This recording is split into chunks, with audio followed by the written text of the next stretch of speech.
Si tu souhaites me soutenir, n'hésite pas à t'abonner à la chaîne. Tu peux aussi activer la petite cloche, comme ça tu auras accès à toutes mes vidéos. Tu peux aussi me rejoindre sur Twitter et suivre quotidiennement mes analyses techniques. Je te mets tous les liens en description.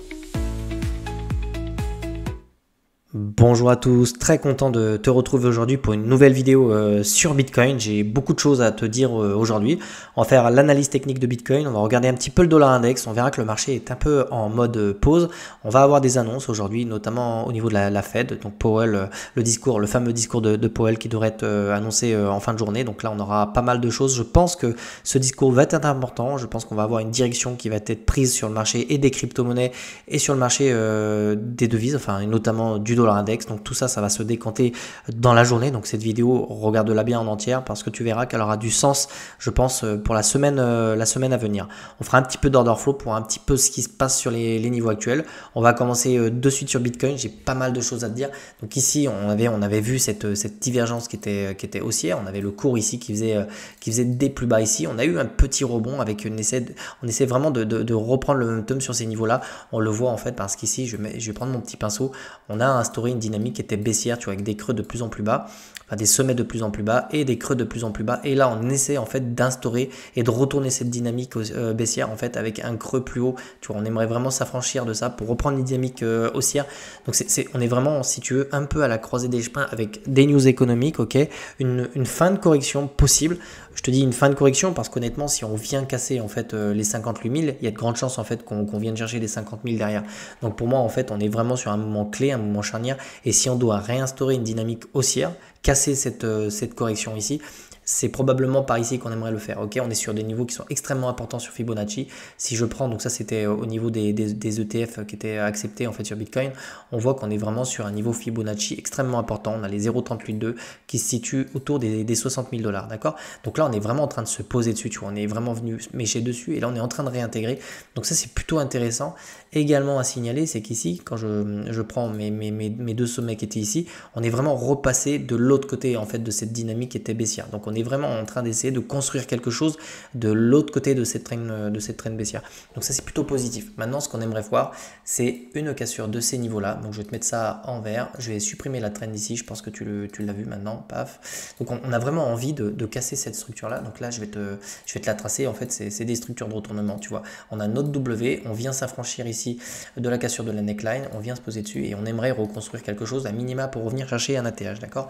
Donc ça c'est le scénario boule. Hein. C'est ce qu'on veut voir aujourd'hui en fin de journée. Donc là, on ira faire après l'analyse technique de dollar index et tu verras que le dollar index il est un petit peu dans ce genre de pattern aussi en mode attente. Donc ici, de toute façon, c'est simple. Si le dollar index résout à la baisse, on aura ce genre de structure sur Bitcoin. S'il résout plutôt à la hausse, il faudra s'attendre peut-être à minima à revenir dans cette zone-là. Donc là, je vais te le tracer, je vais prendre mon rectangle si je le trouve, hop, il est par là, voilà. Donc à minima on pourrait revenir dans ces eaux là si on fait caout sur ces niveaux, ok. Donc pourquoi ces niveaux là, on va prendre le Fibonacci, on va tracer ça proprement et tu verras que ça aura du sens pour toi. Donc ça va être la zone de rechargement qui se situe ici, tu vois. Donc si on ne s'affranchit pas de ces niveaux-là, on pourrait revenir en fait végéter ici autour des 58 000 $, d'accord. Ce qu'on ne veut absolument pas voir, c'est de venir casser ce creux ici sous les 56 000 $. Ce serait pas très beau, on va pas se mentir. Pour l'instant, les structures sont boules, hein. En tout cas, ce que je vois là, c'est plutôt intéressant. On le voit également ici sur le RSI. On est vraiment venu, hop, on est quasiment venu chercher la zone de survente. Si tu regardes mes vidéos, tu sais que lorsqu'on repasse en survente, donc là c'est dommage, on n'y est pas été, mais quand on repasse ici en survente, on est dans des zones de DCA long terme, d'accord. On est sur du daily, donc c'est des zones qui s'achètent, ok. Quand on revient chercher les bas de canal sur le RSI, c'est des targets intéressantes pour recharger, ok. Pour l'instant, on l'a pas fait, c'est dommage, mais ici ça reste, on est vraiment sur une longue correction, ok. Donc pour l'instant, je dirais qu'on le voit ici, on reprend le momentum ici avec une petite trend haussière. Je vais mettre ça en rouge pour que tu le vois mieux. Donc le momentum, on est en train de le reprendre sur ces niveaux-là. Attention à la volatilité, on a vraiment une volatilité qui se réduit. Ça annonce Ça annonce un mouvement. Je l'avais déjà dit dans le live de ce week-end. Tu peux aller le voir si tu l'as pas encore vu. Mais ici, tu vois vraiment qu'on a une volatilité qui se réduit. Tu vois, on a vraiment des candles de plus en plus petites. Donc ici, ça contracte et le marché, il est vraiment en pause. Il est en attente d'une confirmation, ok, ou d'une infirmation. On va passer sur le dollar index et on va voir un petit peu ce qui se passe. Donc là, on est un petit peu dans le même cas. Tu vois, on a cette trend qui est haussière sur le. Enfin, c'est une trend, c'est pareil. En fait, c'est un canal. Tu vois, c'est marrant parce que sur BTC, tu as le canal qui est baissier ici. Il est plutôt haussier. Si on descend dans les petites UT ici, on a une petite correction qui est clairement baissière. Enfin, qui est baissière. C'est clairement une correction, mais ici, tu vois que sur le MACD, on est en train de réintégrer ici. Donc, je me méfie un petit peu pour les nouvelles économiques. De toute façon, ici, alors c'est pareil, hein, on est sur des niveaux extrêmement importants ici sur le DXY. Donc, je vais te mettre le premier arrêt, tu vois. Donc, lui aussi, il est également sur le 38,2. C'est pour ça que je te dis, on est à la croisée des chemins. L'un des deux va break ce niveau-là. Je te le dis, c'est soit le dollar index, soit BTC, mais il va vraiment falloir surveiller les news échos et voir la réaction du dollar sur ces niveaux-là, d'accord? Nous, ce qu'on aimerait voir, et éventuellement, enfin évidemment, ce serait en fait une poursuite du mouvement baissier qui nous permettrait de casser les 38,2 pour qu'on retourne chercher à minima en fait le bas du canal, c'est-à-dire que idéalement, si tu veux voir un BTC qui reprend de la valeur, nous, on aimerait vraiment voir un dollar index qui revient chercher le bas de la trend, ok? À minima, hein, je te dis, si on vient péter la trend et qu'on passe dessous, bon bah là on a un rallye, on a une poursuite du rallye aussi sur Bitcoin sans trop de problème, ok? Donc pour l'instant, il est possible qu'on revienne chercher le bas de la trend si on casse les 38,2, ok? Nous, ce qu'on ne veut pas voir éventuellement, c'est le petit W qui est en train de prendre forme et puis la cassure vers le haut, ok? Mais ça, on va pas spéculer là-dessus, on va attendre les news échos et on aura la réponse, tu vois? On a aussi ce petit W qui est en train de prendre forme, donc soit c'est un W, soit un M. Quoi qu'il arrive, si on vient péter les 38,2, attends-toi à une reprise haussière sur Bitcoin, ok? Personnellement, j'ai tendance à penser que c'est possible, revenir chercher le bas de la trend d'ici, pourquoi pas, mais ça on verra ça en fin de semaine, dans la journée là, et en fin de semaine voir la réaction en fait sur le prix, sur le dollar index, ok. En ce qui concerne le RSI, on voit qu'on est sur une perte de momentum pour l'instant sur le dollar index, et on essaie de reprendre le momentum, mais sur MACD, mais c'est pas encore ça, ok. Je dirais que d'un point de vue purement chartiste et tout, je trouve la charte de BTC un petit peu plus jolie, donc ça invite quand même à la confiance. On va vraiment patienter et regarder un petit peu les news dans la journée, ok? On va repasser sur BTC, donc tu comprends bien que là, ce qu'il va falloir surveiller, c'est l'impact des news économiques sur le dollar index. Et si les news sont plutôt négatives pour le dollar, on pourrait avoir un Bitcoin qui reprend de la valeur et qui casse cette structure-là. En revanche, si les news sont plutôt négatives, attends-toi à revenir dans ce triangle-là, ok, autour des 58 000 $. Okay. Si on revient chercher le bas de la mèche, il faudra commencer à s'inquiéter un petit peu parce que dessous, après, on n'a absolument plus rien. Tu le vois ici, je vais tracer le petit rectangle. Tu vois ici on n'a absolument rien en fait, il n'y a aucun support, il n'y a rien du tout, donc en fait après on vient directement taper les 50 000 $, ok. C'est un scénario qui est également probable, donc de toute façon ici soit on a touché le bottom et le bottom était là et ensuite on vient péter la TH ou on reste dans ce range, hein. D'ailleurs c'est une possibilité que j'avais évoquée dans le live, on peut aussi range entre ces deux bornes, hein.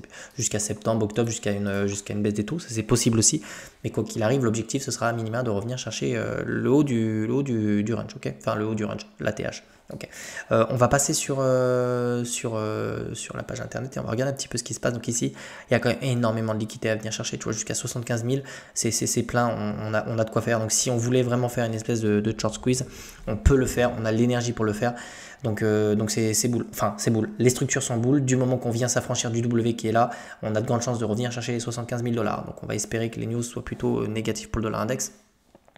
Deuxième chose plutôt intéressante, c'est que Grayscale ne vend plus. Enfin là vraiment, c'est vraiment anecdotique. Ils ont clairement réduit la vente de BTC, donc enfin de leur GBTC. Donc ça, si tu veux, ça réduit l'offre sur le marché des crypto-monnaies et ça permet à Bitcoin de pas se faire assassiner en fait par des volumes de vente extrêmement importants. Donc ça c'est plutôt une bonne chose. On a un volume qui se réduit sur les ventes de Grayscale. Dernière chose, on va regarder un petit peu le sentiment de marché. Donc là c'est intéressant sur ce petit mouvement haussier ici. Donc là on est en heure, enfin en H1, donc on va regarder un petit peu ce qui se passe. Mais tu vois, on a eu quand même des positions qui sont ouvertes, plutôt du long, hein. On le voit ici parce que sur les bougies, donc c'est mon open interest, les positions qui sont ouvertes, on voit qu'on a clairement un funding plutôt positif. Donc ici on a une reprise de la confiance. Ici probablement que les traders sont optimistes sur ces niveaux là. et joue plutôt le short squeeze et le rebond aussi. Ok. En ce qui concerne les gros portefeuilles, on le voit en rouge ici, rien ne se passe, il y a un petit peu de vente, il ne se passe pas grand chose. En revanche, les petits portefeuilles, qu'est-ce qui se passe sur les petits portefeuilles? Ils ont l'air de vendre sur les niveaux actuels. Ok, bon, bah, c'est pas mal, c'est plutôt intéressant, c'est-à-dire qu'ils ont peur en fait. Ok, donc si je résume, on a des volumes grayscale qui diminuent, les petits portefeuilles qui ont l'air d'avoir peur, les gros portefeuilles qui ne font pas grand chose. On a quand même du long, donc ça veut dire que ce mouvement-là, on peut latéraliser jusqu'à ce qu'on ait une résolution sur les news économiques, et là on aura une direction. Je pense pas que l'open interest soit pertinent dans mon analyse technique, parce que la news économique sera beaucoup plus importante en fait, et donc ça va un peu annihiler les positions qui sont là. Donc quoi qu'il arrive, si les news sont négatives sur le dollar index, de toute façon on aura un BTC qui va résoudre à la hausse. Ok. Mais ça, on va attendre. Donc de toute manière, je pense que cette vidéo, elle t'apporte des informations, hein, elle te permet de voir un petit peu les zones clés, les structures qui sont là. Tu sais que maintenant il y a des news économiques, tu sais que le marché il est en pause, hein, on le voit, que ce soit BTC ou le dollar index, on est tous les deux sur les 38,2, donc c'est des niveaux extrêmement importants. Je pense que ça va être décisif pour les prochains jours. On est vraiment à la croisée des chemins sur une fin de dynamique probablement baissière.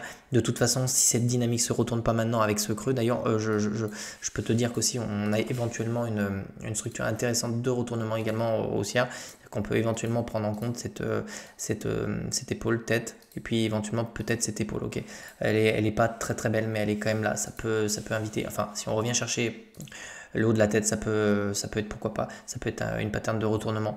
Donc va vraiment falloir être patient et voir si on va retrouver du momentum sur ces niveaux-là. Ok, je pense que tu as un bon topo, une bonne cartographie de ce qui se passe. Je vais te souhaiter de passer une excellente journée, et puis je te tiens au courant. Je ferai d'autres vidéos dans la semaine pour un petit peu ce qui s'est passé en fin de journée. Voilà, je te souhaite de passer une bonne journée. Je te dis à ciao, à bientôt.